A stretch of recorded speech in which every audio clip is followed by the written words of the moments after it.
Bismillah.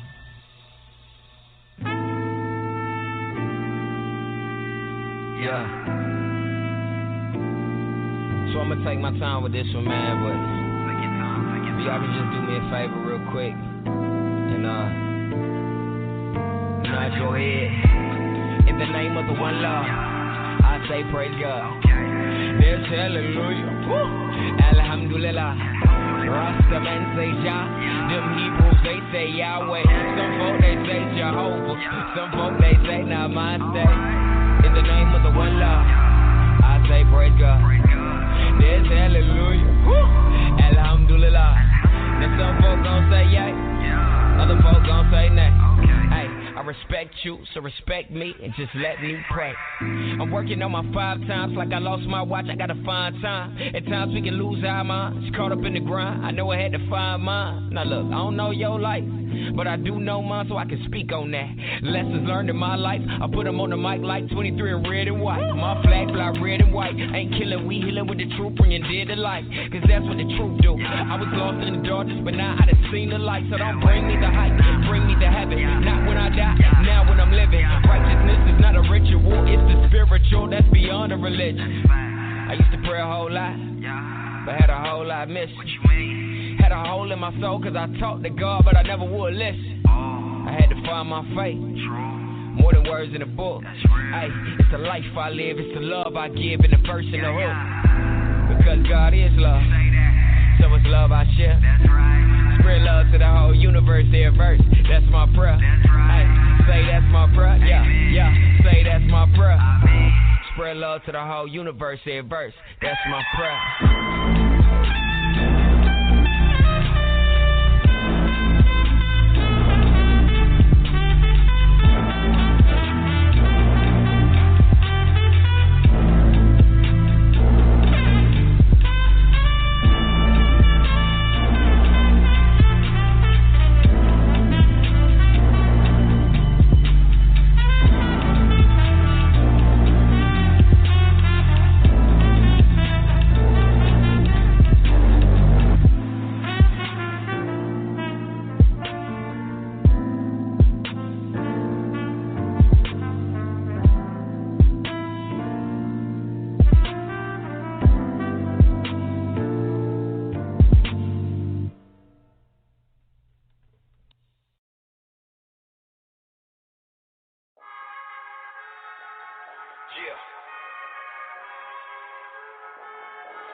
All of my pain come from the heavens, and all of my blessings come from the devil. Say I'm keeping them rocking like heavy metal. I come from the bottom, they call it ghetto. I'm off in them sewers like Donatello, but I look at the game like I'm Othello.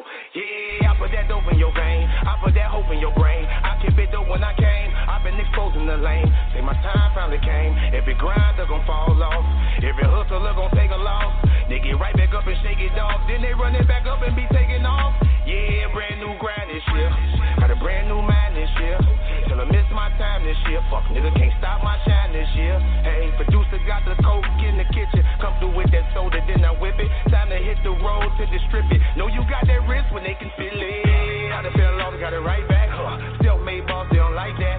And I got my own style, this is real rap. Everything on guard, they gon' feel that. Too much sauce, all of this drip ain't no wiping it off. Haters to see, they don't like it at all. They come with that smoke, I'm inhaling it all. Won't cough, I'm from them Huff Rides. Blood of a chief, I grew up violent. The blood on my feet, it ain't just honor. It's the blood from the people that won't sign it. Keep your ear to the streets, you gon' know, Bobby. Every game till you meet, they gon' co-sign. That's the second they heard kind of sun rhyme. Never felt so much truth within one line. Ain't no question who been going the hardest. Ain't no question who been fighting charges. Ain't no question who been living lawless. Why you asking questions? You informant. Dead on my session in my corner. Liquor drinking, reeking marijuana. Youngin' want a job, but they don't want him. He can't read or write, but keep it on him. Lost money. Got it back, lost cars, got them back, lost honey, got them back, left me, came right back, lined out, went right back, no time out, went right back, and I grind out, got it right back, can't stop me, they don't like that, lost money, got it back, lost cars, got them back, lost honey, got them back, left me, came right back, lined out, went right back, no time out, went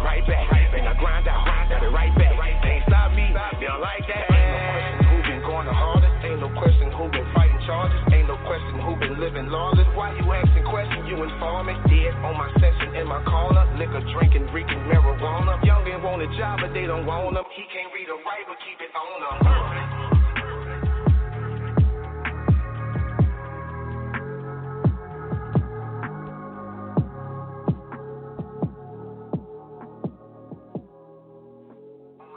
What's good, fam?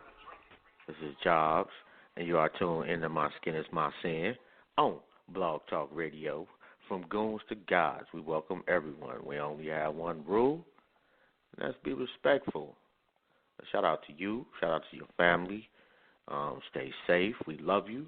If you have not heard that today, you just did. And if you're having a good day, hopefully we can make it a little bit greater. And if you're having a bad day, hopefully we can do something positive for you. How y'all doing out there? How's life? You know, talk to me. It's 347-855-8692. And we should have Fred calling up in about, 10, 15 minutes or so. And hopefully the family will be able to call up about 8:15. That'll be pretty dope. Anyway, and I'm just waiting on Ron to call up. How y'all doing out there? Karim Dub in the building. What's going on, Queen? How's life? You know, doing a little different. We figured out a way to do the blog talk and the live stream. So we got a number now that's consistently open, and you could call up and get through without a problem. You press 347-8. Matter of fact, let me put that in the chat room right quick. 855. But how y'all holding up out there? Everybody okay? Is it bothering you? You know, talk to me. Oh, and I had a really good question today earlier. And it was let's say there is a heaven. Just theoretically, whether you believe or not, let's say that there is. But you had to defend your life, and you had to get 51% of the jury. Do you think that at this point, the life that you have lived would actually qualify you to get there? Whether it's heaven, some pie in the sky is great, whatever you want to look at it as. There's a better afterlife. But you had to defend your life here on earth. How you think you would do? And yeah, this shit is crazy everywhere, Karim. It is crazy, crazy, crazy. And I'm seeing nursing home after nursing home after nursing home, which I work at one, get like not just one or two people, like 5, 6, 7, 10. You know, that's being overlooked. Like this shit started at a nursing home basically. 44 people, I do believe, died. You know, and it's just slowly working through nursing homes across the country. I was actually looking up some of the data today, you know, just to see how it is here in Ohio. And there are some things that I see on a day-to-day basis where I see why. You know, like some of these corporations are putting the bottom line over people's lives. And what they're not realizing, like that nursing home in Washington has already been, I think they've already lost a lawsuit for $600,000 or got fined $611,000 by the state for deficiencies leading up to that shit. That's just the beginning. Lawsuit after lawsuit. Do shit right now, and it'll save you so much more money in the long run. And they don't seem to conceptualize that shit because it ain't their mama being affected. You know, when it's their mother or their wife or husband that is directly affected, I guarantee you shit'll change. You know, it just is what it is. They got access to all of the best medicine, all you know, like for all intents and purposes, they feel like they're above what we going through. They got some advantages, but man, yes, a lot of doctors and nurses, like it's it's so much anxiety just to go to work. Like most people don't go to work and have to think, okay, what I do may directly affect whether another person lives or dies. Most people don't have that on a normal day. You compound this shit by now the people that I'm taking care of can actually be a threat to me and my family. That's a whole different component, and not just a patient that we know has, whatever the disease, but any patient. And you should, some of the patients don't care. They like, I'm on the downside, I don't give a shit, and will sneak out. That happens too. It's crazy, and I really, it's hard not to talk about this shit though. I said that the other day, but I really didn't want, I wanted to talk about something different a little bit, but you can't help it, man. It's like all consuming. Like it's probably about 10,000 shows at least on the coronavirus so far. Trump has just been a clinic on what not to do and what not to, he says some of the dumbest shit. Sometimes he does not know how to, he's only got one stupid speed and that's it. Yeah, every time he does a press conference, it is a lie. Every time, and I'm not a Republican Trump fan. I don't even know if Dr. Fauci is Republican or not. But at least he is the one person I have seen that speaks on Trump's behalf that actually seems to have some fucking sense. What's good? Is it Devin or Devon? I can't remember. My fault, bro. But yeah, he seems to be the only one that actually comes with some facts. Some let's hold on. Your man's just wilding. When he did the face palm, that shit was hilarious too. But everybody else seems to be there just to kiss Trump's ass, and that's a pattern that he has set. That's your number one job. Not shit for the country, not shit for the cabinet, not shit for anybody else but him. It's ridiculous. I do, you know what, I'm not going to lie. Trump is hilarious, though. I will say that. I can't be the only person that was at the house rolling when he was like, China.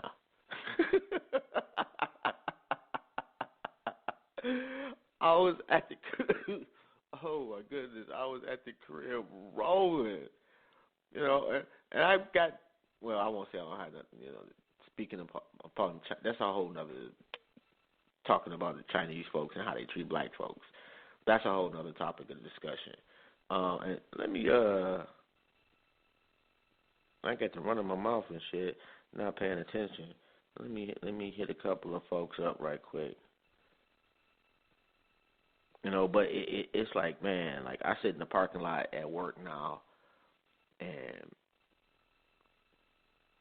it's I'm literally going into a fight for my life for just a regular ass day. At least that's how, and it's your mind playing tricks on you now.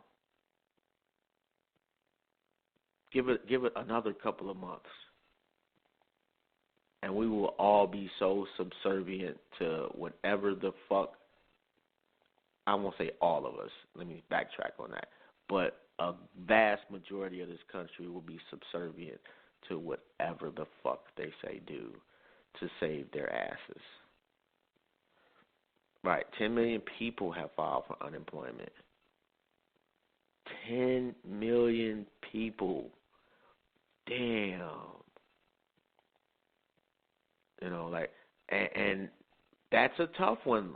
Who really wants to, it's not like people don't want to work, but who really wants to go to work at a time like this? And hold on one second. I do think that we got the brother Fred on the line. Let me just check do a couple of things and make sure, because I want to make sure that we do get a brother an adequate introduction. 'cause that's my dog. That's a good guy right there. I put it that way. Oh, and man, if you have not checked out Barbershop Conversations, man, please do. Like the premier voice in boxing today. Fred, what's good, bro? How you doing? On your platform. Thank you, for sure. How's life, man? How you feeling? Oh, good. Just dealing, stay at home, so you're going to hear some background music. I got some background singers running around, so, but it's good. Hey, it must be nice to be rich, bro. I got background singers. They like my dogs upstairs. But I'm glad to hear that, man. What have you been doing since everybody got to stay at the crib? Yeah, we got to stay at the crib, but I've been doing a remodel. So I got a staff at a property, and so I've been doing that, and I've been relieving some of my tenants from their rents and stuff like that. So it's cool. I just got to finish my rounds, and finish talking to the tenants. But that's typically what I'm doing. Then I come straight home. Take my clothes off at the door, take a shower, and be still. So I feel you on that, and that's dope, by the way, too. I appreciate that. I have not even heard. My landlord hasn't called me, but that check cashed. You gonna say what's $8 cash app? Yeah, at some point though, I'm gonna have to reach out and say something to them. No, you should, because you can. Maybe they'll forgive you for a certain percentage of it, or maybe they can delay your payment. But if they delay your payment, you're gonna have a lump sum. That's the challenging part. Right, and what you're gonna end up with people that's paying like $600 a month with like a $4,000 bill immediately. Yeah, exactly. And like 3 to 6 months, that's what they're gonna have, because they think they're winning now, and then the courts ain't gonna have no pity on them because they knew. The same pragmatic approach they had to giving them time is the same pragmatic approach they'll have at the end. Like, well, we gave you time. You've been back at work for 2 months. And you had your unemployment checks, you got your stimulus, you got your income tax return. Hours. Yeah, right. You're right, because it's definitely hindering. It's definitely like taking a huge chunk out of me, though. You know what I mean? But it's the right thing to do. It's definitely the right thing to do. That's dope, man. Hold on, let me get the plug in on the line right quick too. What's good, bro? I'm back. Peace, Yeah. peace. Okay. Yeah, we got Fred on the line, man. How's life? Chilling, man. Fred, what's good, bro? Hey, how you feel, King? Everything solid? Yeah, everything, man. That's what's up. Yeah, so let me ask y'all this then. Do y'all think that they should be having fights without a crowd, but just having fights? Man, you want to go? Oh, you want me to go first? Okay, go ahead. I'll say okay. I'll say no. For the simple fact, everything draws a crowd right now. You know what I mean? Especially like you think about New York. How like a handful of people can affect hundreds. Public transportation, close quarters, largest population per square mile. It's just very challenging, and it's very contagious too. Like, I do believe that they're associating the coronavirus with people dying from the flu and other type of respiratory illnesses and stuff like that. So I do believe that the numbers are a bit skewed, but at the end of the day, I think that it's still a highly contagious virus, and we got to do our part, You know what I mean? It's no sense standing out, like that little girl in Shameless with the red coat, man. Just blend in, you know what I mean, and take it on the chin, you know what I'm saying, and just wait out these 2 months, you know what I mean. I just hope that everyone has enough resources, to withstand this, Mm-hmm. And most people still aren't taking it as serious as they should be. Oh, I see it all the time on Instagram. You know, and they have monitors too. Until their mama get sick. Yeah, exactly, man. It's for real, man. I know it's real because I got a lot of family in the medical field, and they say every day someone's dying. You know, every day someone's dying from this. So it's and I guarantee you they're underreporting actually because how it is like the doctor that treated them, the main doctor, gets to decide what they died of. Mhm. They'll say acute respiratory distress syndrome or pneumonia, you know, as opposed to coronavirus, to keep their numbers down because nobody wants. It's people scared to go to the hospital right now. How fucked up is that? Yeah. Wow. Like, Crazy. I don't want to go to the hospital. I feel so horrible for women that gotta give birth in this shit. Facts. I never thought about that, but yeah, you're absolutely right. Yeah, they're not allowing fathers in the waiting room or anything. Like, it's just the mother.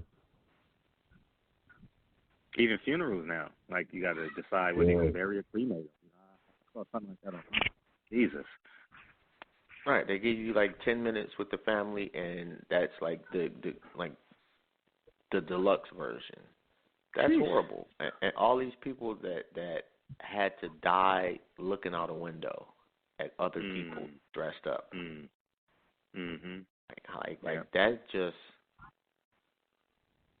That's horrible, and I've seen that. You know, people die that don't really have like somebody to love them when they die, and they always have the look of regret in their eyes.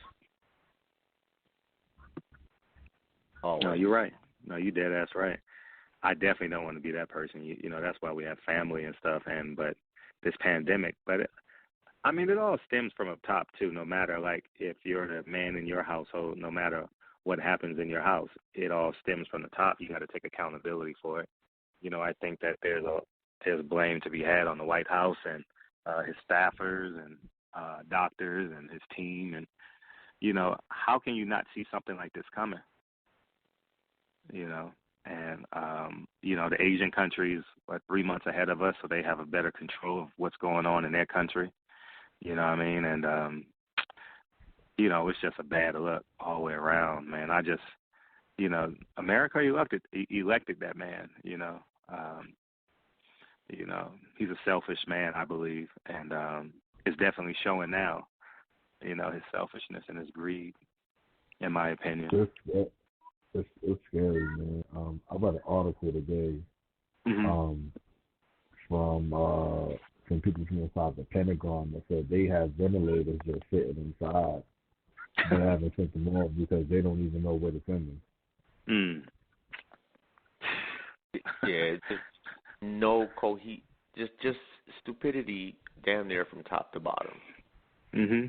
You know. At some point, people are going to start having to make decisions despite what the fuck he say.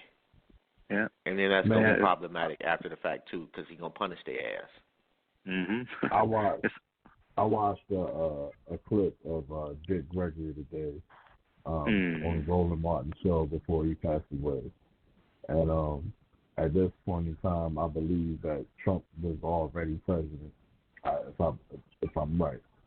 And you know, Roland Martin was asking him, he was just like, you know, so hey, you're a little staticky too, like, bro. I hate to cut you off, but I want to make sure you get your story out, bro. You're a little staticky. Oh, okay, man. Not bad. Oh. Yeah. How about now? Yeah, that's better. There you go. Okay. All right, so Dick Gregory is Roland Martin's asking Dick Gregory, like, you know, what should we do as, you know, as a community in Black America, you know, under Trump?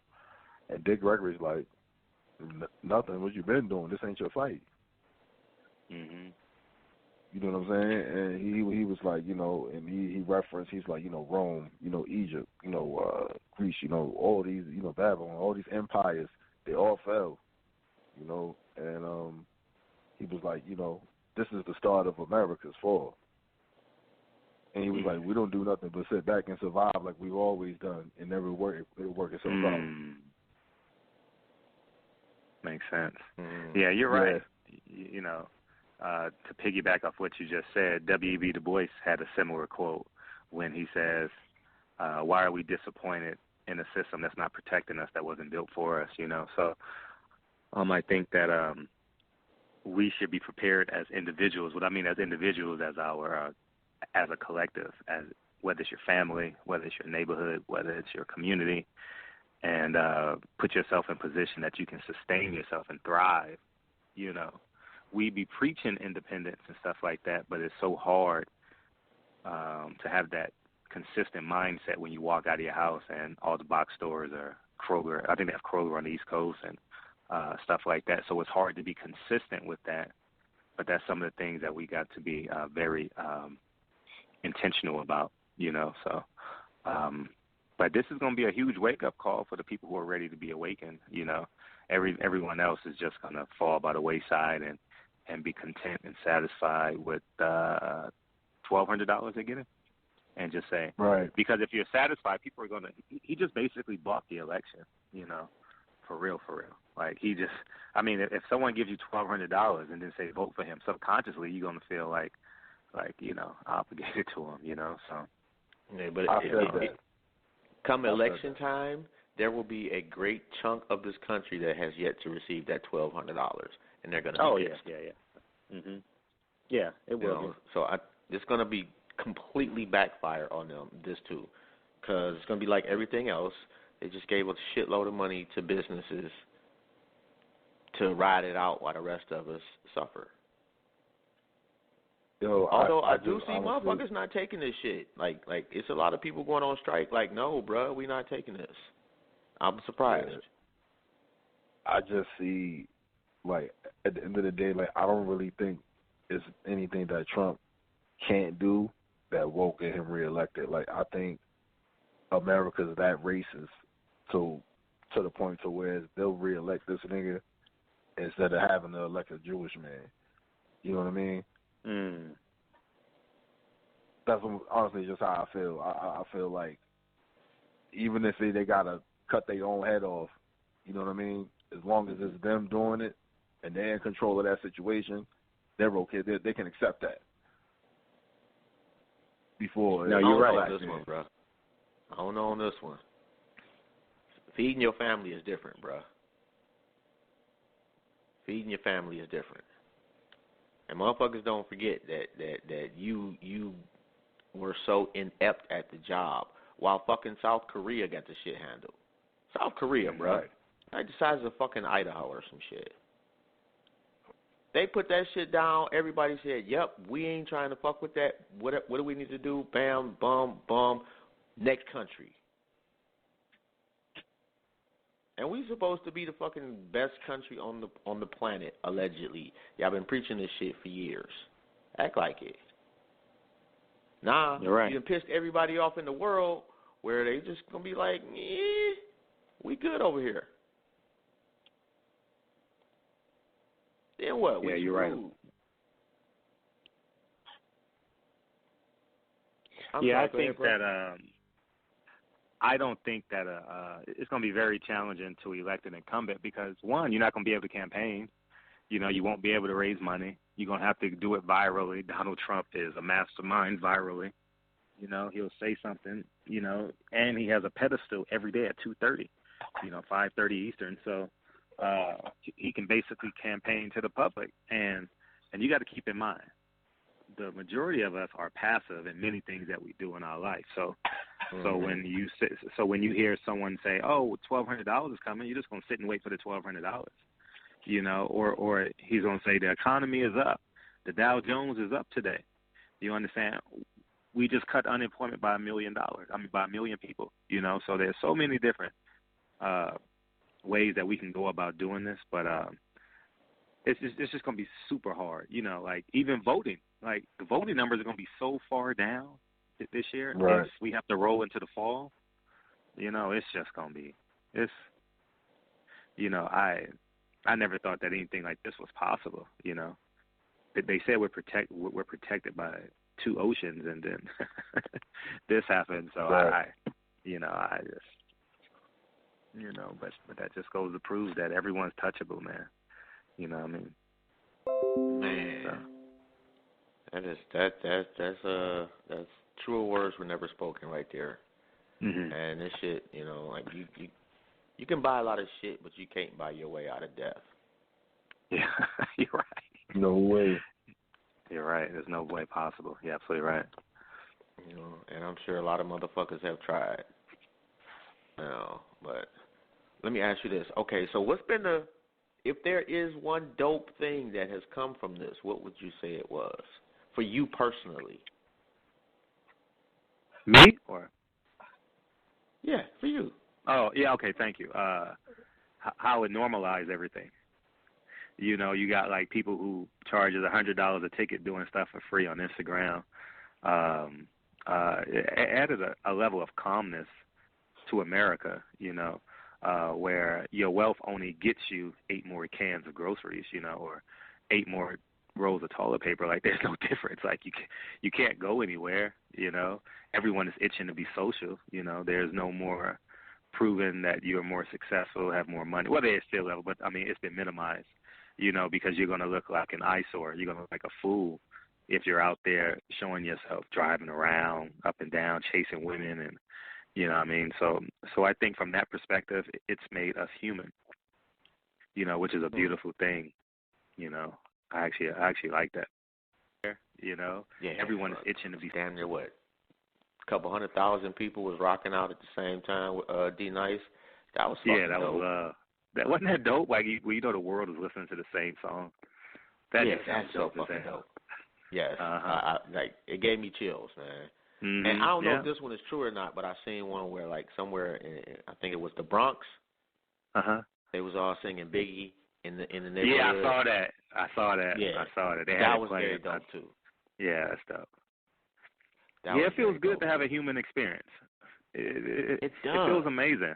You know, it's hard to have a human experience when you like, fuck, I gotta go to work. I got 2 kids. You know, I'm a black man in America. Like it's hard to have human experiences. You know, that's why it's so important to cultivate your relationships. You know, if you're fortunate enough to have a woman, if you're fortunate enough to have kids, you know, you got to really, really cultivate those relationships because those are going to pay dividends in our tough times. You know, America's on trial right now. Who are we? You know, and it's definitely going to show when this is all said and done. Definitely going to show who we are.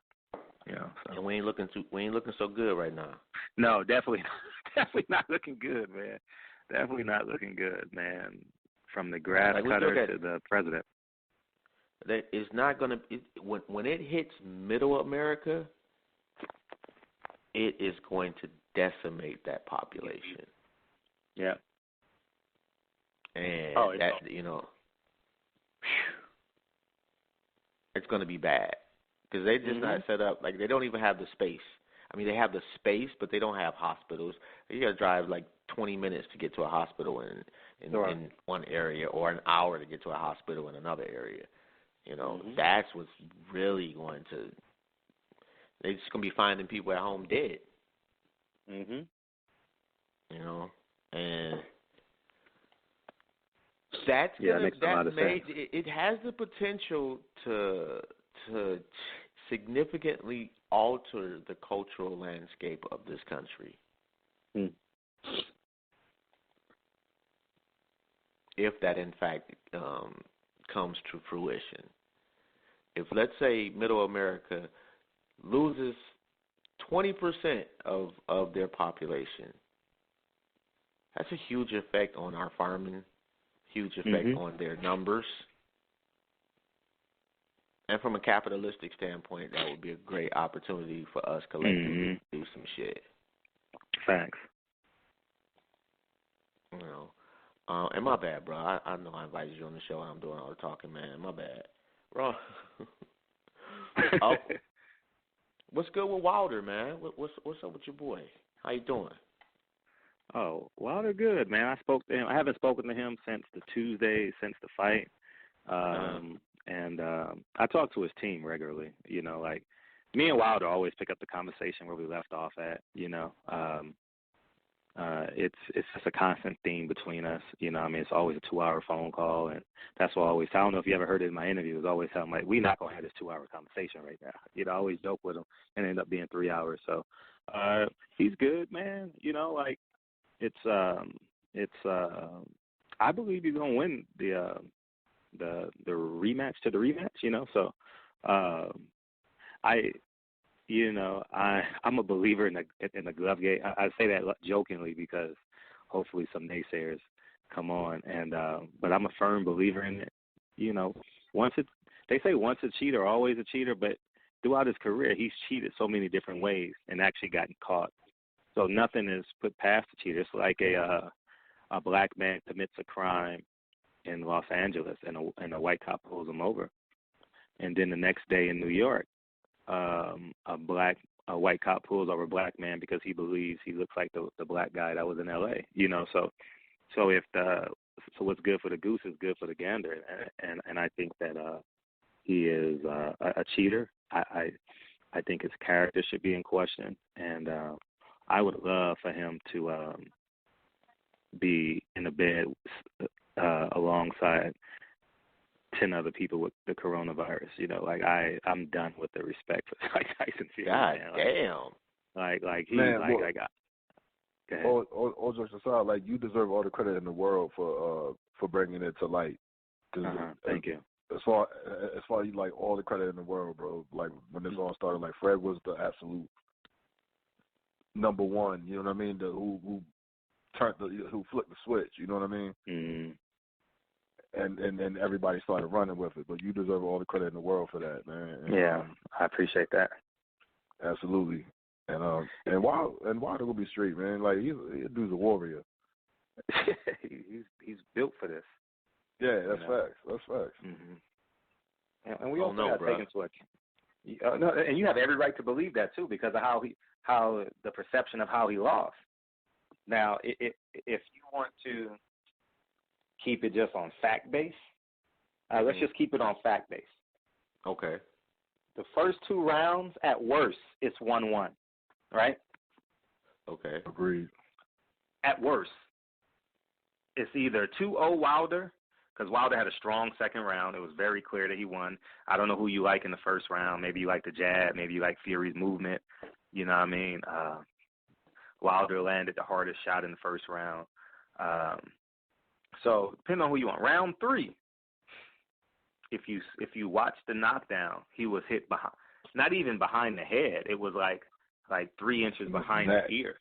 You understand what I'm saying? So if he would have took those 5 minutes and gotten a point taken away from Fury, Fury's more anxious because he's down.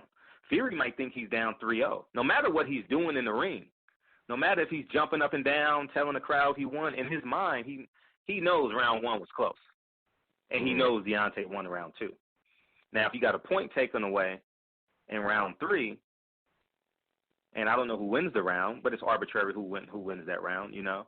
Right. It's a completely different fight in terms of mindset, you know.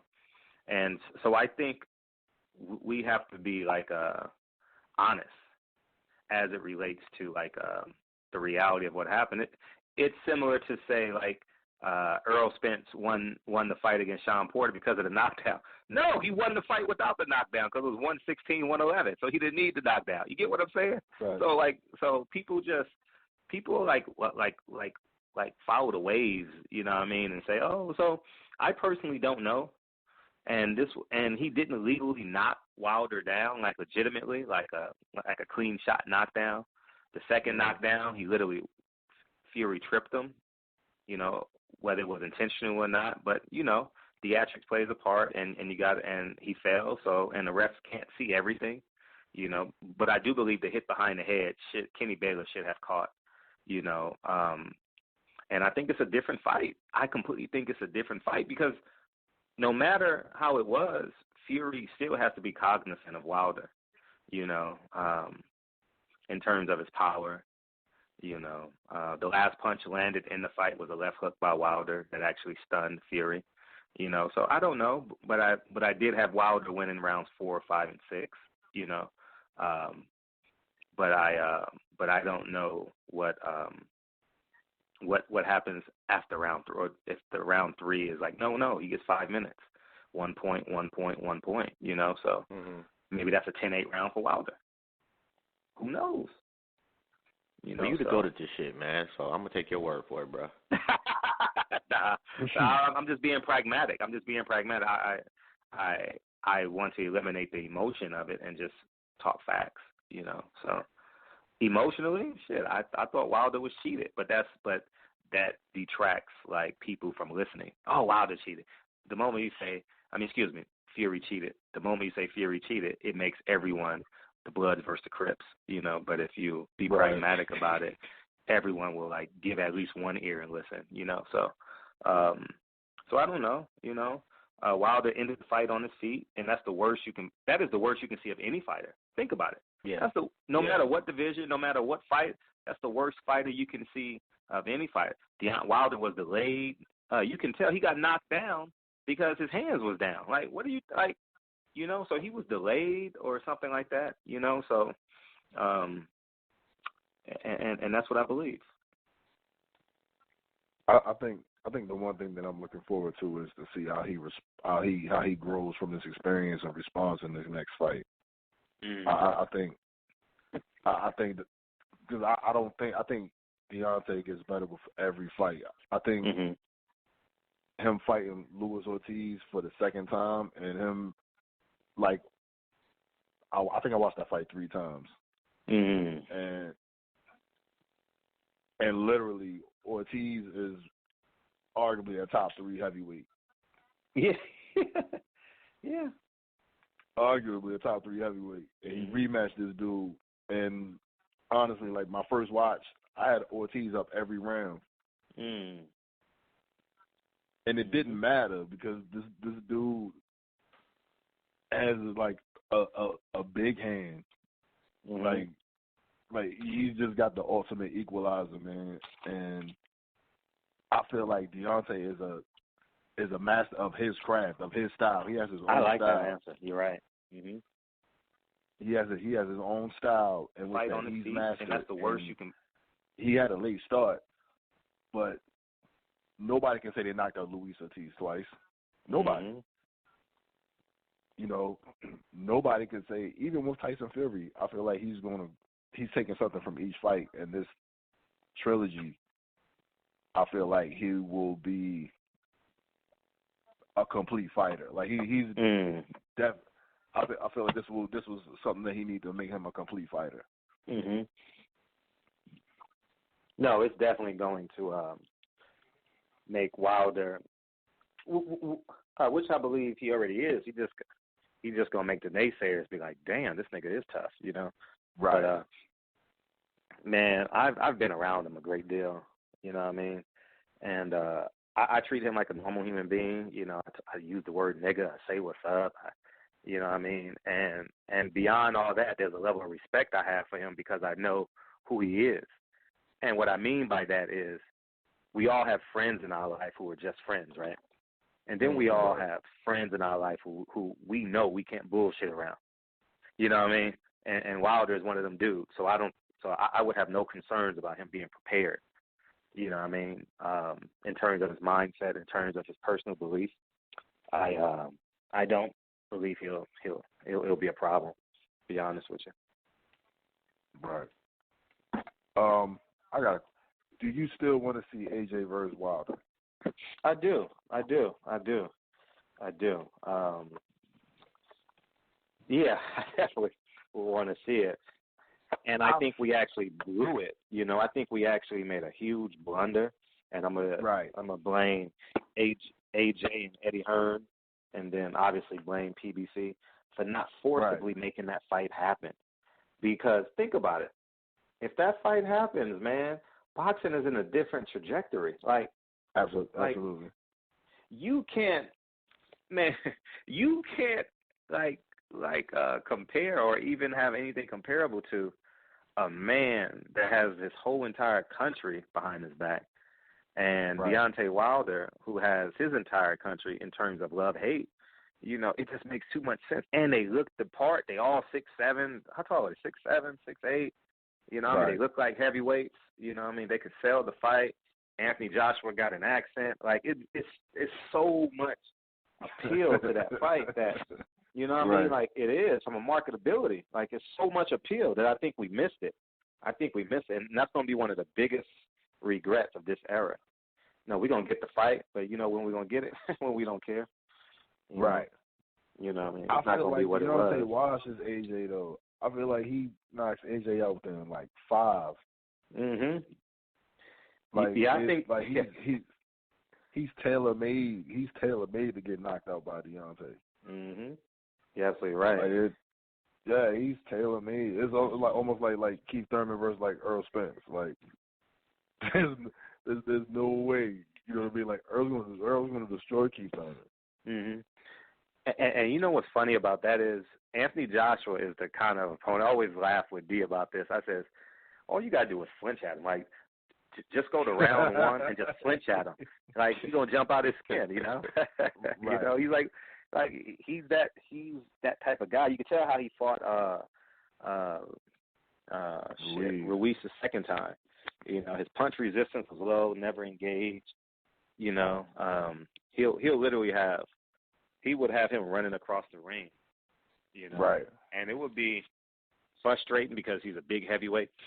And you definitely don't want big heavyweights running around. But Wilder would have to use his intellect and stop him. But that would be a funny fight. I would like the press tour for that fight. You know, that would be fun. It would be great promo. Yeah, it would be great promo. Yeah, absolutely right. That would be fun. So. Yeah, man. Like, I don't know, man. Like, I was never a big AJ fan though. I think he was overhyped. I think he's not a bum, you know what I mean? Like, but he's good. But I just feel like they like to where they try to hold him up as like he's not that. Sure, he's not. That he's not that. Mhm. He's definitely. Mhm.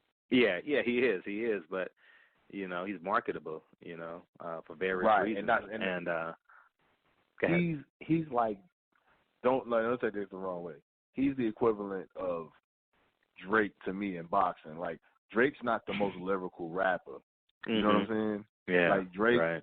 you know what I mean? Like, he's just super marketable. You know what I mean? Yeah. He's just super marketable. Like, he's not really threatening. You know what I mean? He talks well. You know, like all that type of thing. That's Anthony Joshua. I got you. I mean, Drake is a GOAT, man. That's disrespectful to Drake, man. Get the hell out of here, man. Like, stop. Drake is a GOAT, bro. They're gonna get his Jay Electronica just dropped, so you can't compare lyrics bar for bar. Oh, stop it, bro. Stop it, man. Nah, Jay-Z just dropped, and Jay Electronica was a feature.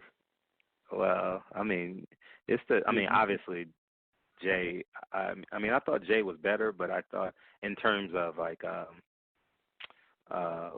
line for line, bar for bar, but the substance in it was just like incredible. I mean, like incredible. Like, how do you start an album with "Oh, you scared to death Negroes"? You know, like, right. How do you just think? Minister Farrakhan, Jay-Z, and Jay Electronica are on one song. Right. You know what I mean? That was like, dope. And I'm not saying the dude is trash. No, I get what you're saying. I've just been waiting 10 years for it, so I'm kind of biased, you know. This dude's rapping in Arabic, though, and it's fire. Like, how do you know it's fire, bro? You don't know what he's saying. Bro, you listen to Big Herc, man. Like, chill out. Like, I'm saying, but he could just be saying Tweedledee, Tweedledum. And he's not. It's Jay Electronica. Like, what do you mean? Oh my God! Listen, Jay Electronica is so that Royce good. the 5'9" is way better than that shit, bro. He smashed Erykah Badu, bro. Like, he's automatically better than. And he broke the curse. You know, he's the first father to come out with an album. You know. Jay Electronica is great. Yeah, he's great, man. He is. And I can understand why people can say, "Oh, what's so special about Jay Electronica?" Because he comes and he goes. You know, he's kind of teased us a little bit over the years, and you know, what I mean, he hasn't had no cameos where you heard him talk about cars and money. So he just comes out and challenges your intellect. You know, you're like, "I don't want to listen to this shit." You know what I mean? Fuck this. You know what I mean? Like, like Jay-Z, no matter how intelligent he is, he still told 50 Cent, 50 grand, I get this on the first take. You know what I mean? So, like, you know what I mean? That engages a certain audience, Right.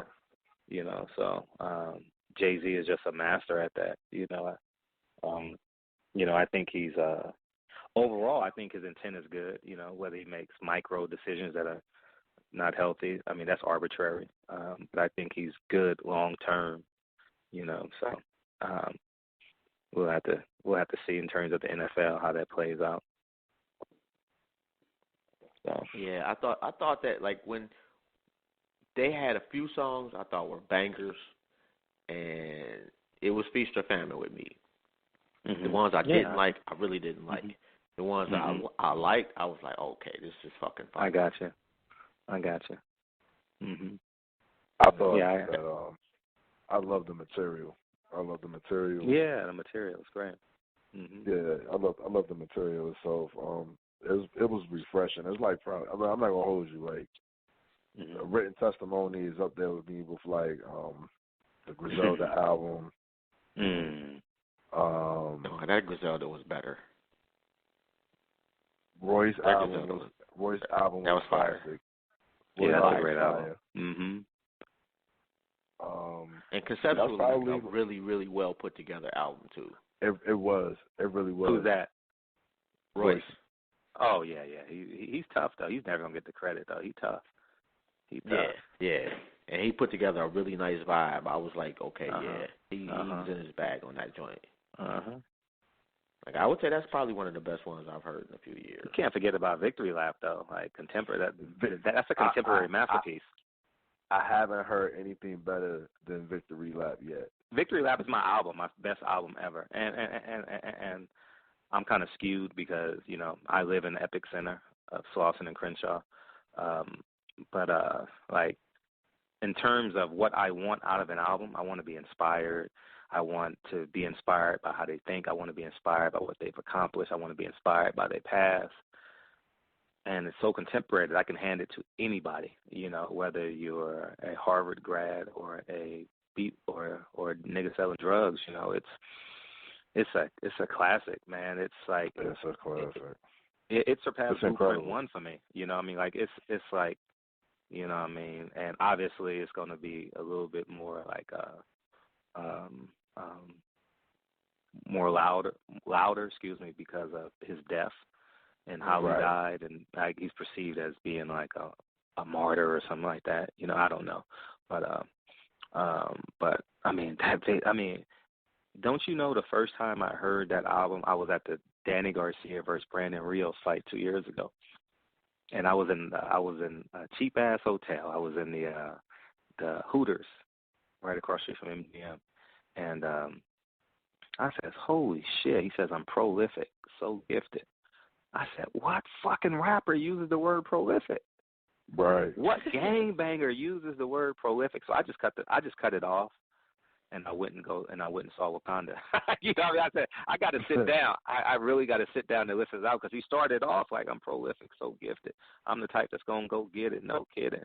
You know what I mean? And then he said prolific, and then he went right back to, speaking the language that we talk every day. I'm like, yo, this nigga special, man. Like, right. And that's my prayer. I say with my son every day, I'm prolific, so gifted. I'm the type that's going to go get it. No kidding.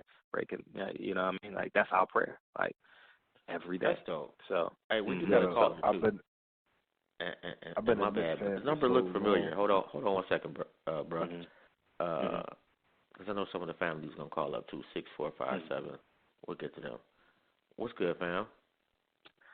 I got to get my kids at 5 o'clock. So well, go ahead. No worries. It went by fast, right? It went by fast. Yeah, it did. I wasn't even paying attention, so I just looked up and was like, damn, it's like 8 o'clock. Yeah, we got to do a handoff. We got to do a dribble handoff. Definitely appreciate you coming on the platform, bro. It's always an honor. And y'all got to come on mine, like, for real. Whenever, bro. Yo, Fred.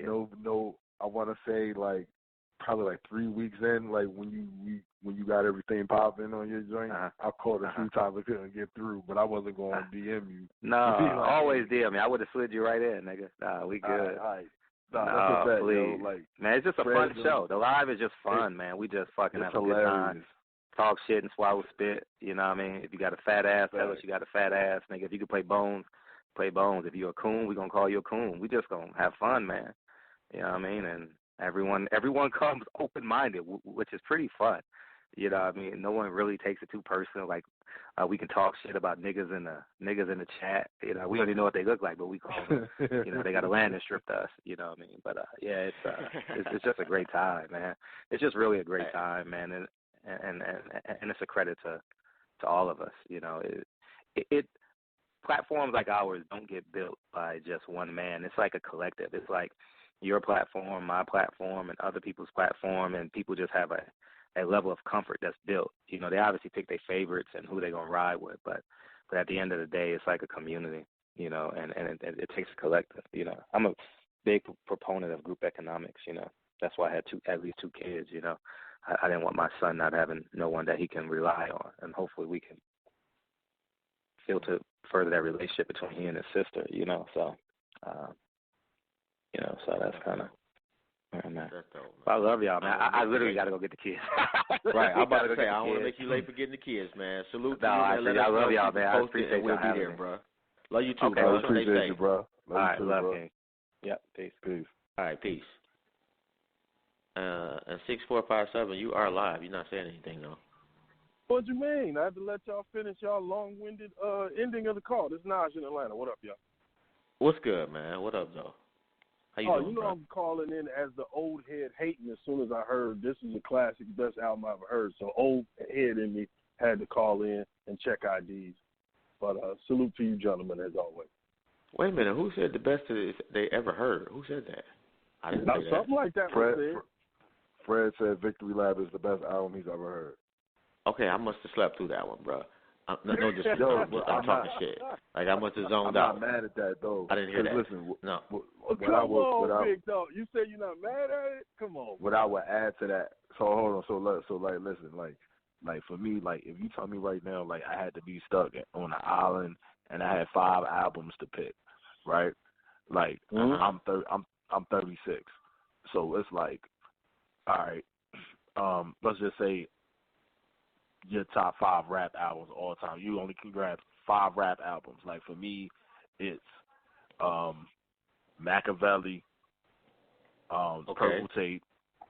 Okay. The Chronic. Definitely. Probably probably Me Against the World.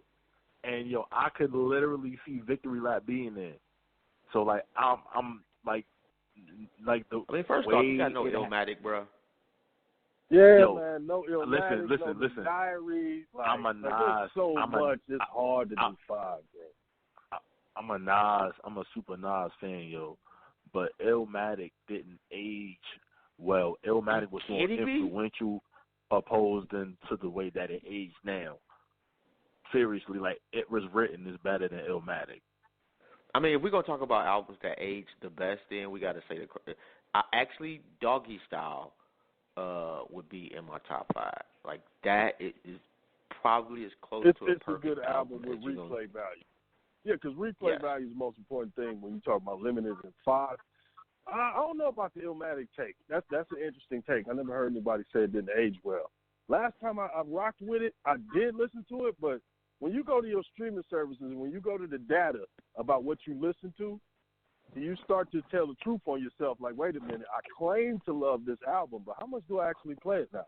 Because I still play the Purple Tape every once in a while.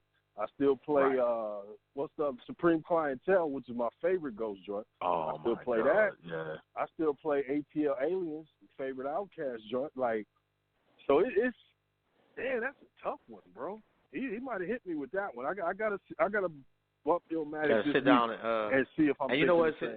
While we on that, who was that? I can't remember. It might have been Doggy Diamonds. I think it was, but he said we really overrate Nas based off of Illmatic. It's true. But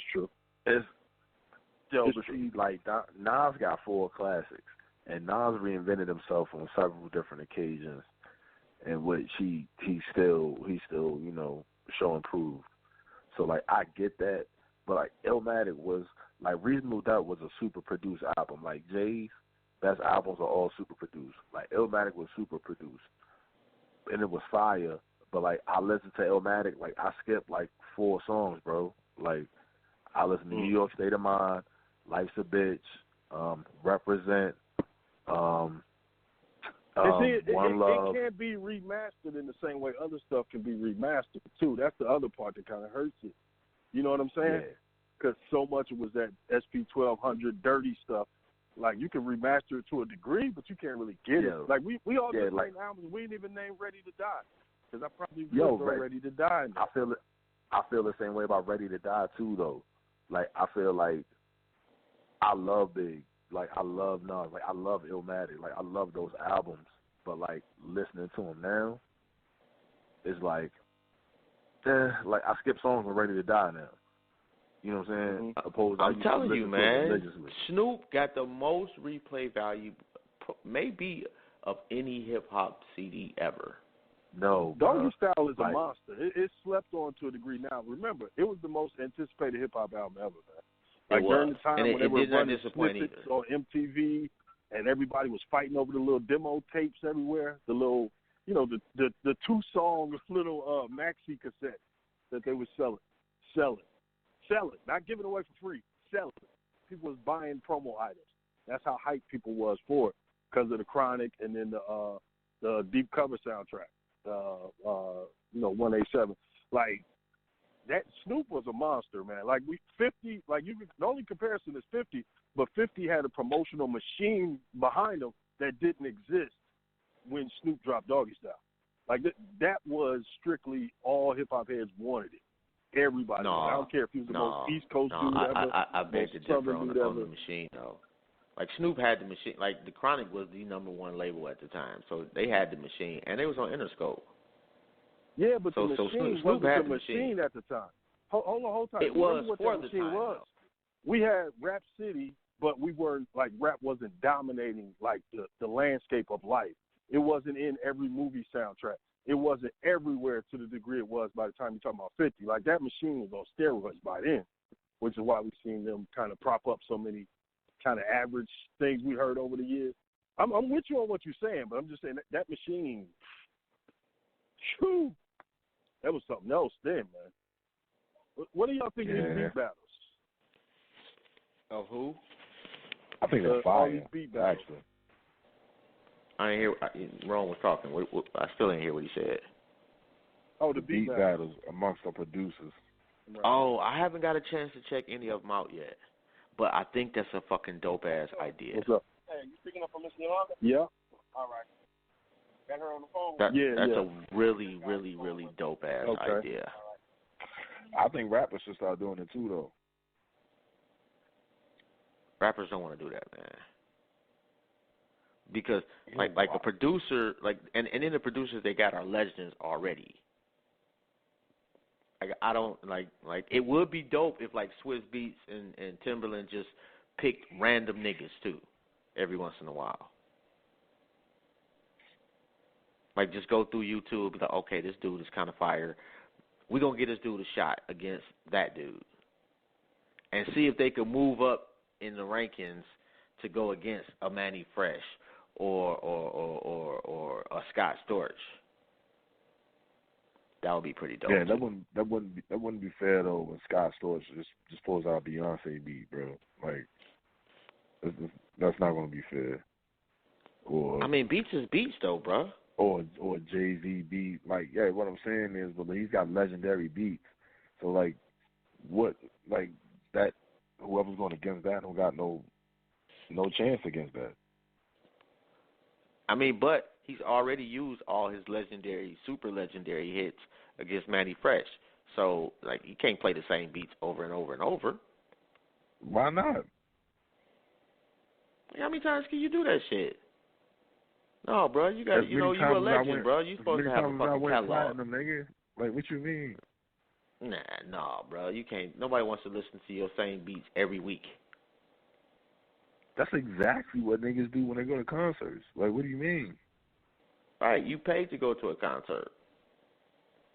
Just for that one day, not to hear the same shit over and over and over every week in a contest. That's different. Like that's like saying that somebody in American Idol, when that shit was on, could sing the same song every show for the whole season. That shit would be weird. But if you got a catalog of 50 songs, and I use my 50 songs in however order I may use them, like, that's what I'm saying.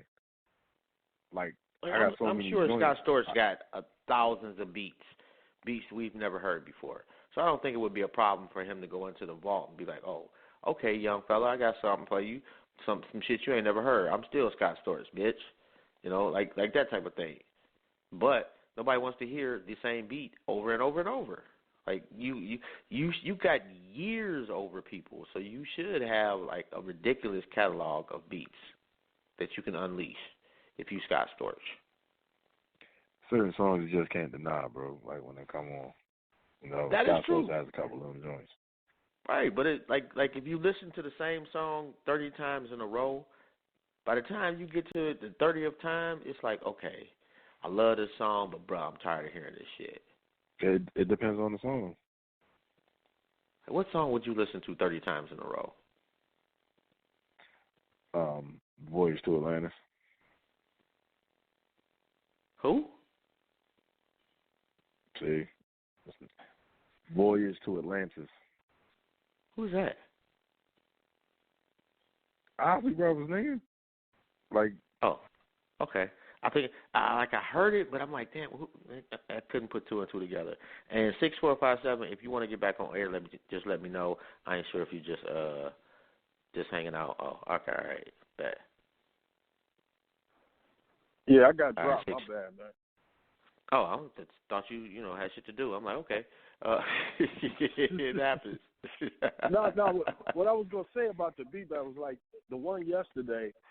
I don't know what was going on with Manny's audio, but his audio kind of messed up everything because it wasn't loud, like the beats didn't knock like it was supposed to. And at that point, he was just taking the L, and Buddy was just melodying him to death. But like if you hear Manny's stuff loud as it's supposed to be, club level, I think that would have been a lot more interesting, man. Like Manny spent too much time on the skits and not enough time on the setup for the night. Yeah, I can't call it because I ain't even see it. And I swear I tried to go. I went on Swiss Beats IG today to see if it was still on there, and I ain't see it. Okay. People have been posting little snippets of it everywhere, so you can probably still get it on Twitter or YouTube or whatever. But no, I'm with y'all though. I think it's a little cool little thing people are doing while everybody is kind of quarantined. Just some little, you know what I mean, little light work to look at. You know what? And it's interesting. Like Fred made a good point about that it is interesting to see how socially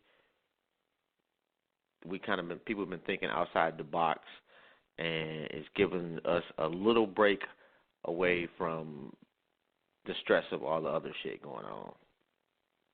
Right. And Fred was laying some jewels.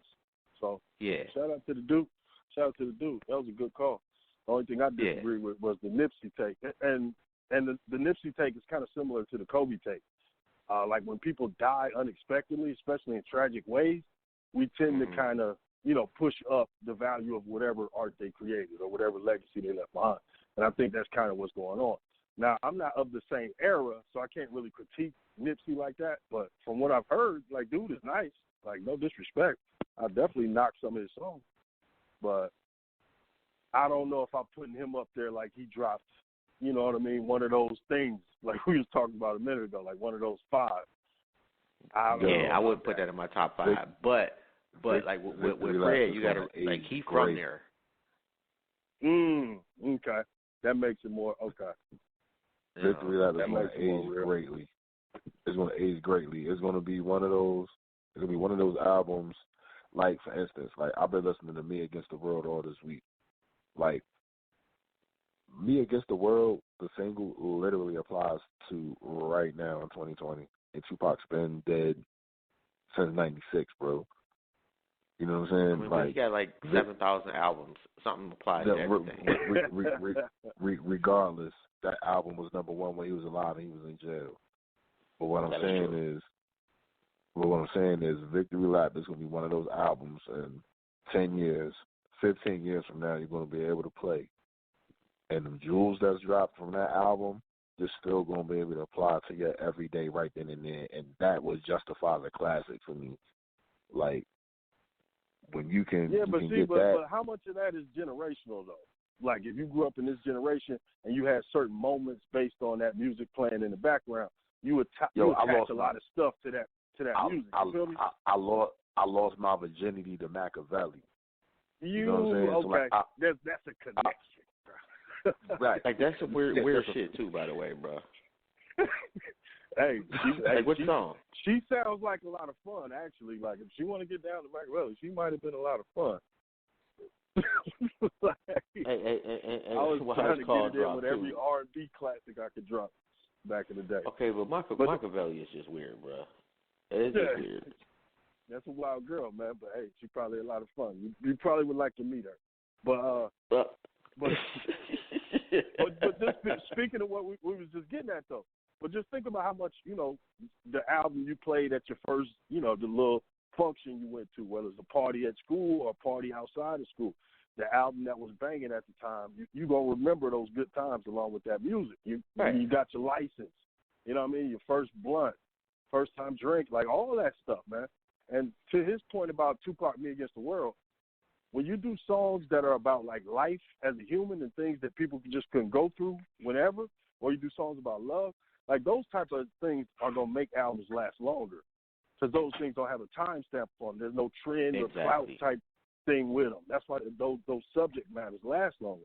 Look at Scarface's fan base. There's no reason why Scarface should be as big of a star as he is, except that material, man. Right. It's timeless. Like, bruh. You see, exactly. And Face don't never have to be U.S. Weekly famous. He can always be black famous, and that's more than enough. Right. Yeah, I'm not going to be playing Victory Lap in 20 years, I'm going to be honest. But I will be playing Tupac. Bro, you just stopped playing The Message. Like, I didn't stop playing The Message. I'll always play The Message. What are you talking about? That's what I'm saying. That's what I'm saying. Like, are you disrespecting The Message? No. Not disrespecting. Sounds like like, yo, you be caping for the Fat Boys, bro. Like, stop, yo. Man, how many times? Like they are legends, man. Get no, they're over not. it. They are not legends. Hey, you know what else we skipped? We skipped all the PE stuff. Like, you gotta have one of the PE joints, don't you? Take Some Nation, the Millions, Hold Us Back. Take Some Nation. Like one of them, right? That Bomb Squad. I don't know, man. They bordered into real goofy with this latest shit that they talking about. They broke up. That was like an April Fool's joke. Yo, and like, yeah, think about it. Yo, that nigga, Flavor Flav tried to holler at my mom's on a cruise before, man. Yeah, like, man, that dude. Yeah. Yo, real rap. That's a true story, yo. It's a wild boy, man. I mean, was it Flavor Flav. Or just like a small story, like.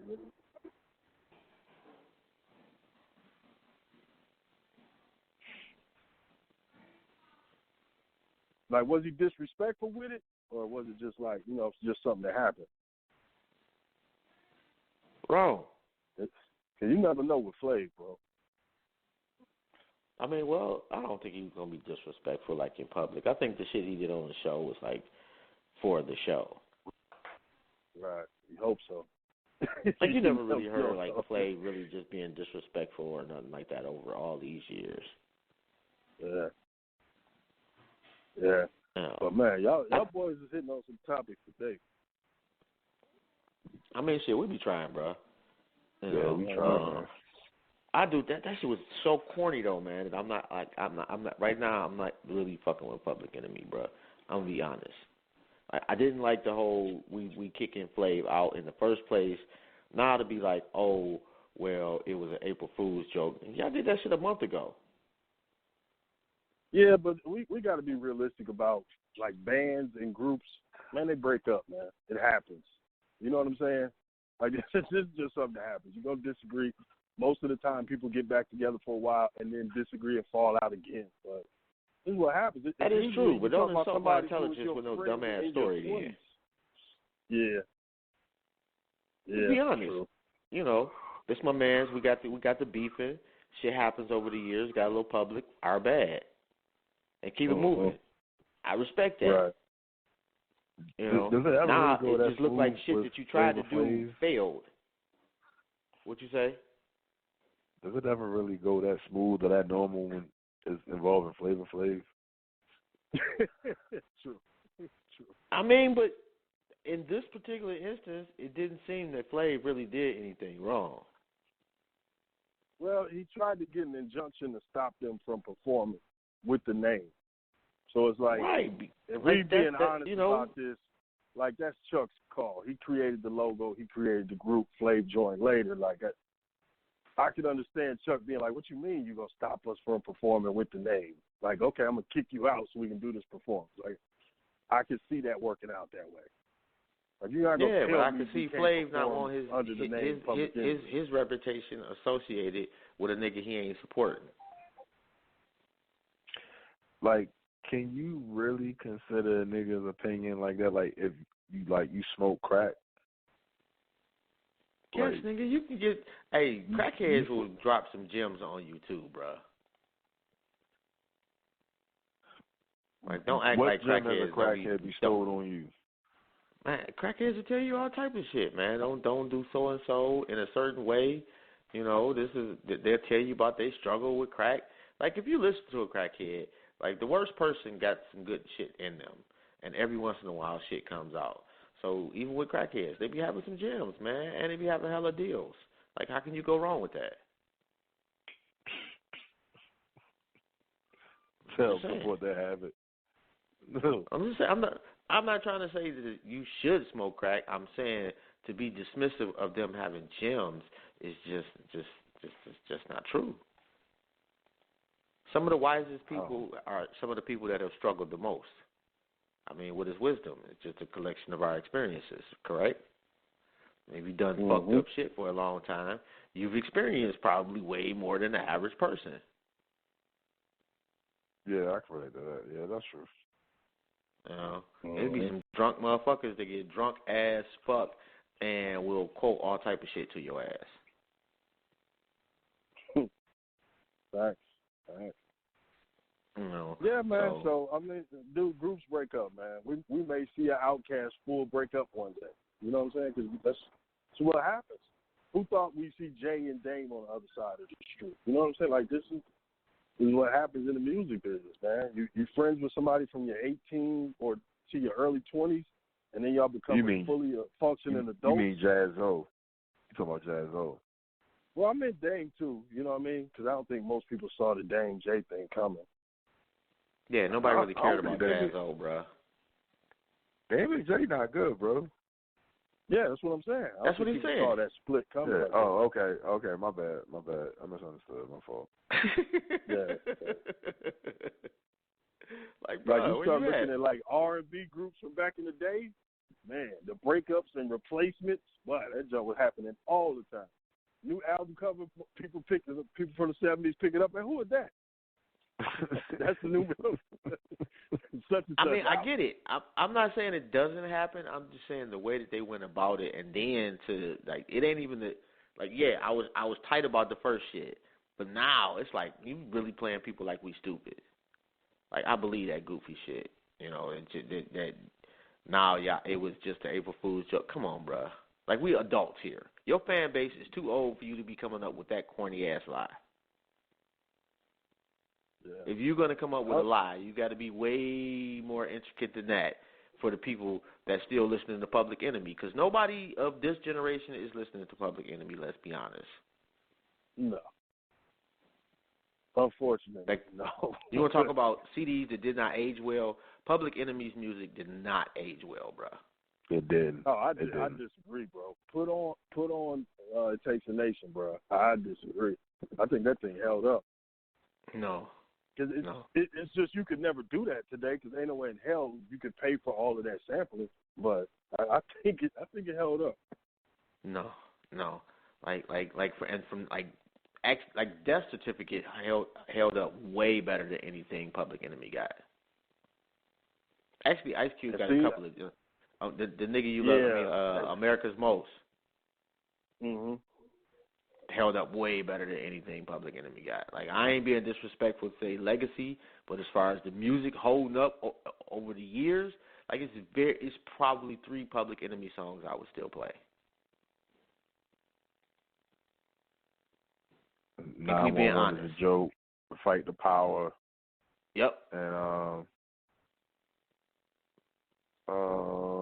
I may take it all the way back though and play my Uzi Way. Rebel Without a Pop, Rebel Without a Pause. Welcome to the Terror Dome. Like, we playing, bro. They got joints. That's about still okay. Back. I now, was wrong. some That's of Cube, fine. now hold on, because I had this problem with Cube because I was trying to put my young nephews on. Like, look, Cube ain't this actor y'all think he was. Cube used to be one of them dudes. So I'm playing Death Certificate for him, America's Most, and man, some of it just don't hit the same, bro. Like, especially beat-wise, it just does not hit the same. And I was kind of shocked, like, damn, you know what I mean? Because I'm thinking I'm going to convert all these dudes to old school Cube, like, gonna hit them with that Cube. Man, them boys. I mean, maybe they like, just unsophisticated listeners, and they can't get into it. You can't blame Cube for not convincing 3 teenagers. Hey, that stuff old heads like to say. You know what I'm saying? After a while, you kind of got, hey man, if it don't pass the test of the young boys, you gotta respect it a little bit. Like, damn, that one didn't hit. Because you know certain joints you put them onto, and they put it in their playlist and put their friends onto it. Yeah. But when it don't happen, you just look like the old head that's out of touch. Right. You just go turn the radio off and shit, just drive in silence.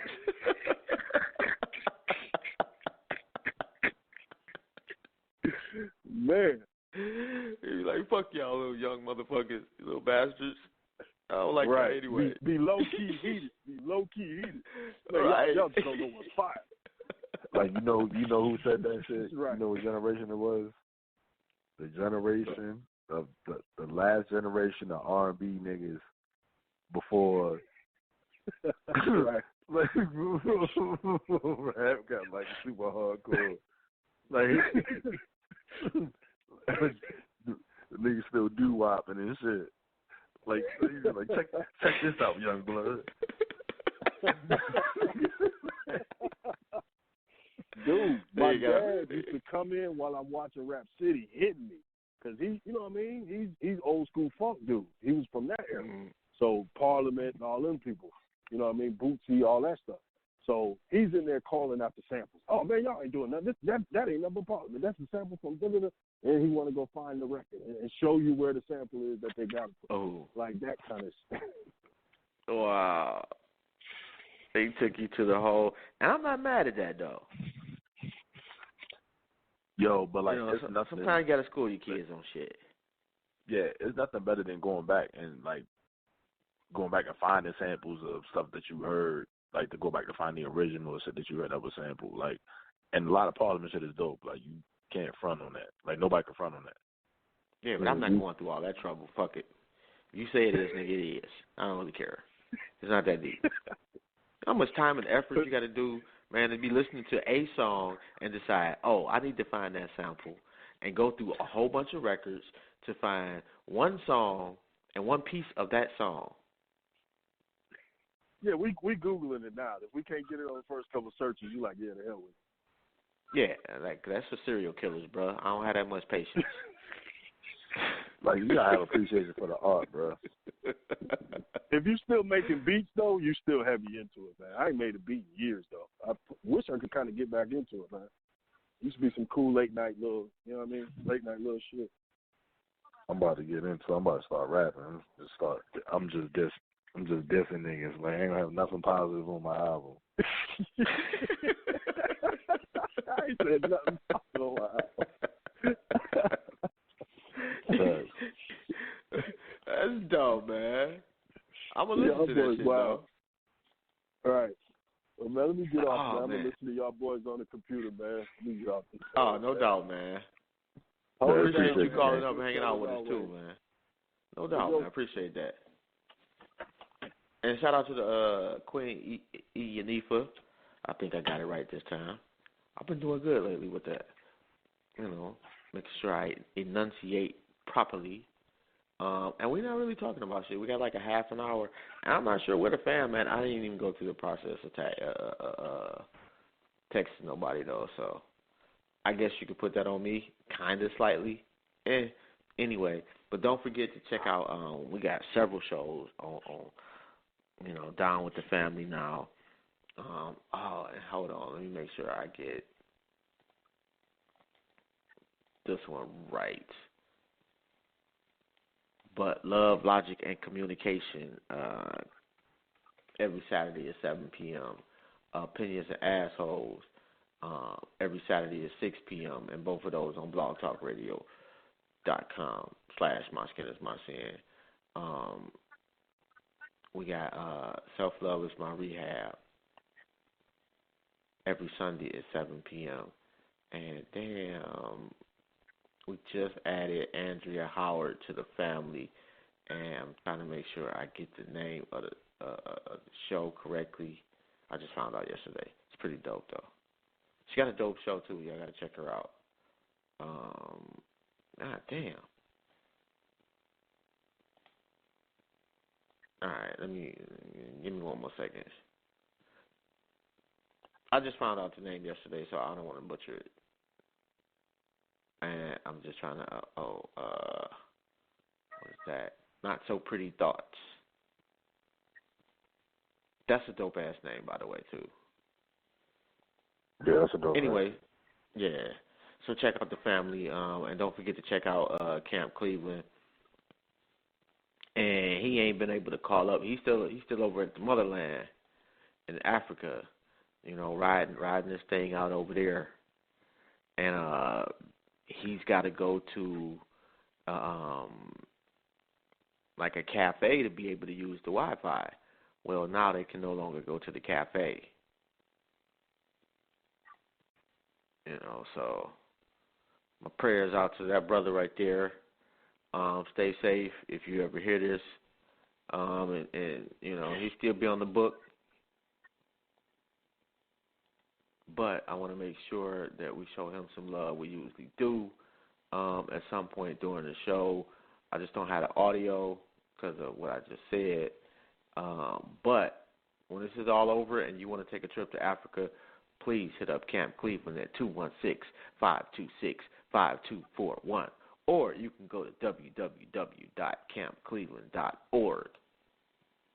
And you can see the prices and all that on the screen. And that's very dope. Damn, it was something I wanted to say, and I just completely forgot. I think I was going to hate on somebody. Must have been. I wouldn't forget no good shit. I was going to hate on somebody, and I guess that was God's way of saying, no, bro, don't say that. Calm it down. And I was talking about how funny Trump has been. I'm not going to lie. Extremely stupid and fucking us all over. Yes, I am in agreement with that.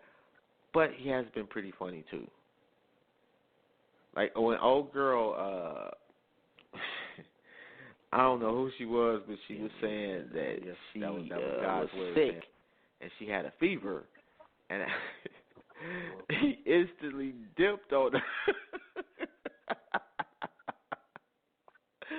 That was hilarious. Like, I cannot lie about that.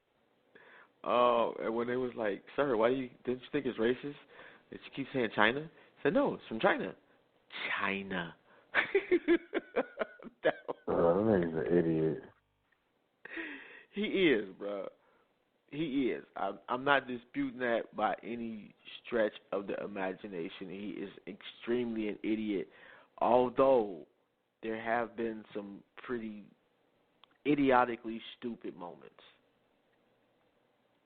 that were kind of funny. That I don't think that he was trying to be funny, but were funny nonetheless. But yeah, he is like really. Damn, what's the point of wearing gloves if you're gonna touch all your stuff with them? Well, the point of wearing gloves, if you're going to touch all the stuff with them, in my humble opinion, is one of a selfish nature, but you are only concerned about protecting yourself. You're not worried about whether those gloves actually catch the virus and you still spread it to somebody. You're only concerned with you yourself not catching the virus. That would be my explanation for that. Anything? You got anything? You good? No, I'm good, bro. Yeah, we were supposed to have several other people call up, so I didn't really even think about shit to talk about on the show, bro. I'm going to be honest with you. No, but it was very dope, man, having Fred call up, bro. It really was. That's a fact, man. Big shout out to Fred, man. Subscribe to Barbershop Conversations on YouTube. And you was in your bag, too, bro.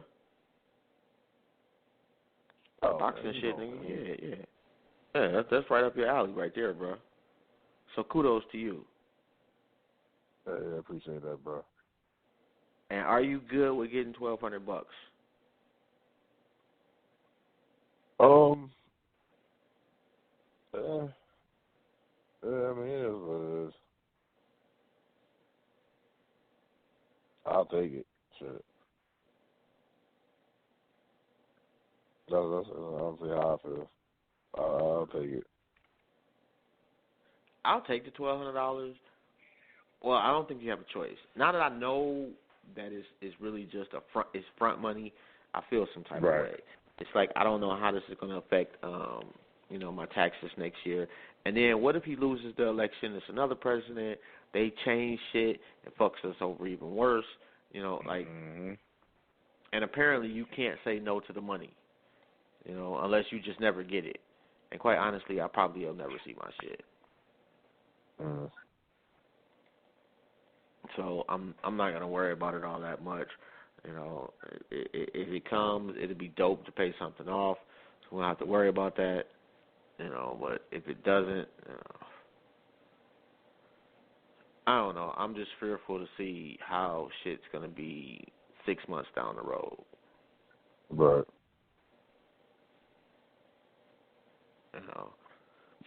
I think we'll definitely next year we back to normal, quote unquote. And Carm Dub, she had a dip, but before she did, she was saying she think more people will be humble, and finally people appreciate food workers and grocery store workers. And I think in the short term, it'll kind of be like when your team wins the championship. They get a parade, they get love, but then the next season they lose the first 3 games. Niggas is booing them. It's the same shit. I think that we're going to celebrate the quote-unquote frontline workers, everybody from garbage men to doctors, and everybody in between. But I think that'll be short-lived. People at some point are still going to be in line at Walmart, pissed off at the cashier in a couple of years. It would be dope if it did change this, though. That would be, if you want to look for like a silver lining, that would be more than a silver lining. If it just humbled humanity, and then just looking at the pictures of how like L.A. was full of smog before, now blue skies and China and it's not just pictures, it's satellite images. China, most polluted area, now the shit looking beautiful. That's not a bad thing either. So maybe it'll teach us to appreciate that, to want to see a blue sky. I need to know, does anybody think Calico is as fire as he thinks he is?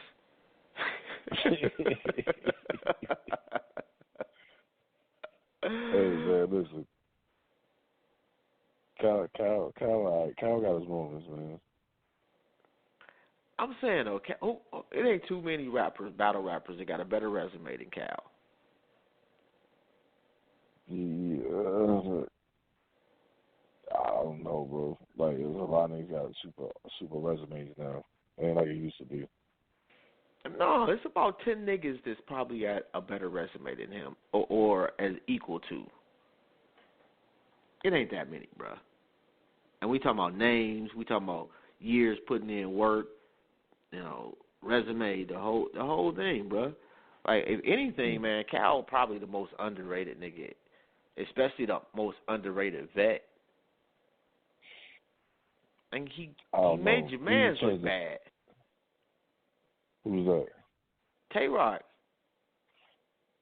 Tay-Rock ain't my mans, bro. Like, that's first of all. Oh, we was claiming him before all the super weird shit. No. Yeah, that was AJ, wasn't it? Yeah, that's probably AJ. Yeah, I think it is. I can't remember, but I think AJ just had that was his guy.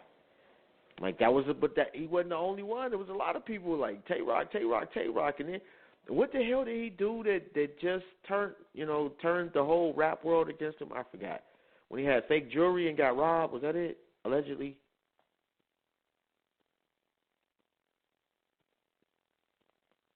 Okay, maybe not. We can really stick it to our customers, the people who give us a reason to exist.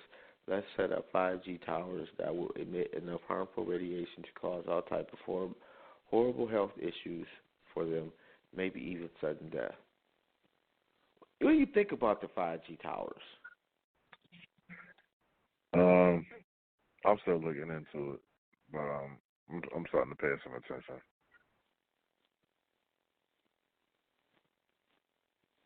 I think that there's some validity to what people are saying, and I haven't researched it, so you can put that out there. But I think there's probably some validity because if you live near like an electrical plant, the odds of you getting certain diseases increase. Or if you live near, a waste plant, so I can kind of see where there's probably some health concerns related to these motherfuckers. And like what they do is they'll have like their team come up with how many people they think they're going to kill, how much money they can pay out to shut those people up or deal with it and keep going. And they put that into their budget. So they already planned on niggas suing them for shit going haywire. Yeah, that's true. If it is as bad as people making it out to be, I'm surprised that they are still standing. If it's like a gazillion towers like everybody making it to be, and all of our faces is about to fall off, they still standing. I ain't seen nobody do nothing to them. Not to say that I think that everybody would do something, but there would be somebody to be like, nah, bruh, not here. Wow, Jay Bird is nuts, man. He said he's watching Players Club for the first time. That's so disrespectful. That's just disrespectful, man. Anyway, we about to wrap it up, bro. Go ahead and get your shout-outs up. And don't forget, man. Go ahead, bro. Get your shout-outs. Yeah, man. Shout out Keys Development. Shout out to Renegade Gangsters. Shout out Fred. Follow Fred at Barbershop Conversations on YouTube. Follow me on IG, @StrivingForPerfection _43. And check us out tomorrow. We got the water cooler popping. We'll have some dope shit for y'all tomorrow, man. Holla at us. No doubt. That's 9 p.m. Eastern Standard Time right here on the Facebook and YouTube channel. Don't forget to check out the Family Liberation Minded Media.com. That is Black Guy Stand Radio. Psychopathia is do the rundown with Renee. And my skin is my sin. Opinions and assholes. Self-love is my rehab. Love, logic, and communication. Camp Cleveland. And hold on, so I can make sure I got it right. And Not So Pretty Thoughts. Make sure I get that right. Anyway, other than that, we will be back tomorrow at 9 p.m. right here. And please go to the YouTube channel and subscribe and like to it. And hit the notification button or bell or whatever the hell you want to call it. All right, man, we out of here. And y'all have a good one. Peace. Peace. Oh, and shout out to Fred. That's pretty dope. And y'all stay safe out there.